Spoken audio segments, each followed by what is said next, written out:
Donald Trump et Vladimir Poutine vont se rencontrer le 15 août en Alaska pour discuter d'un règlement de la guerre en Ukraine. Mais le choix du lieu fait débat. We're going to be announcing later on we're going to have a meeting with Russia. And I think the location will be a very popular one for a lot of reasons. Alors que les Émirats arabes unis ont été évoqués à plusieurs reprises, c'est finalement l'Alaska qui a été choisi.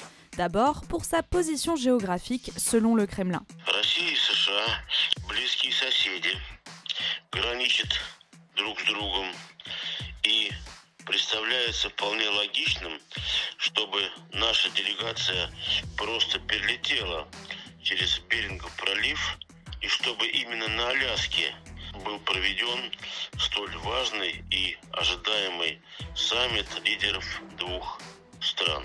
Le conseiller diplomatique a aussi souligné un autre intérêt plus stratégique.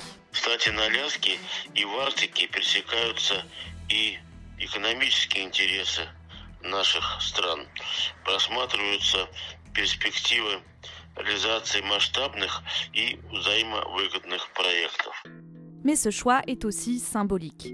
L'Alaska était surnommé au XIXe siècle l'Amérique russe, car le territoire avait été racheté par les États-Unis à la Russie en 1867. Un lieu loin d'être neutre pour certains observateurs cités par le Parisien, comme Michael McFaul, ancien ambassadeur des États-Unis en Russie, qui l'explique sur X. Trump a choisi d'accueillir Poutine dans une partie de l'ancien empire russe. Je me demande s'il sait que les nationalistes russes affirment que la perte de l'Alaska, comme celle de l'Ukraine, a été une mauvaise affaire pour Moscou qu'il faut corriger. La décision est aussi jugée durement par John Bolton, ancien conseiller à la sécurité de la Maison-Blanche durant le premier mandat de Trump. This is not quite as bad as Trump inviting the Taliban to Camp David to talk about the peace negotiations in Afghanistan.